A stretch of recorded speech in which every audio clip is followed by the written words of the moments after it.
We are still on the inspiration, mentoring, and advisory for the young generations as we left at part 8. The colonial governance status quo was maintained at independence. The white boss just left the office and the black boss took over an administration which was copied and pasted by the second government in the spirit of Nyayo philosophy of the second president continues to date. The colonial masters ruled us by the divide and rule policy. The Nakuru speech by the founding president to the white settlers was taken as an insult by those who expected spoils after the Mau Mau bloodbath. Those who perished did so in vain, just like the Jubilee voters of the handshake shocker of 2018. History was repeated, for that is what to expect from those who do not know history. The motherland is now in dire need for proper leadership. In fact, Kenya needs a total overhaul, which can only be done by the new generation of 50 years and below. The untainted leadership and governance be about making the motherland prosperous and self-sustaining, which is not a miracle. It's very simple, actually. Only requires patriotism, servant leadership, and a strict adherence to the laws in place. Not experience that I hear the usually clamoring and aspiring presidential candidates echo, meant to secure the elite's stolen property.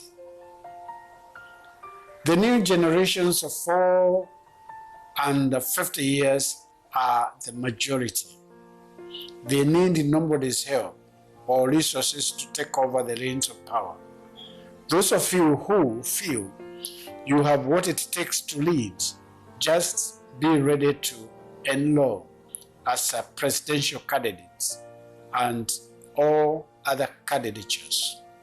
The rest of you should rally behind, and the rest will be history after the election of 2022.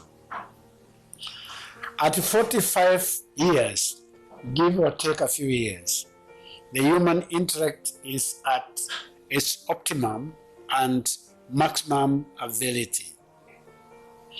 Ideal for leadership and governing rationally, logically, and honestly, coupled with enthusiasm, education, and the energy of the youth, crowned by integrity and good character, money and riches notwithstanding. Never sell your votes or be elected to vote for so and so by anybody. It's the only guarantee to the collective good that all citizens do aspire to have today. Do not leave your motherland to the old folk who dye their hairs and bounce balls to pretend that they are still young. Many disgrace themselves when they put money first, whereas a retired president is well looked after by the state till death by our generous statutes, which must be scrutinized when you take over. They sit in offices and doze off just to earn the money, while those around them plunder as they please.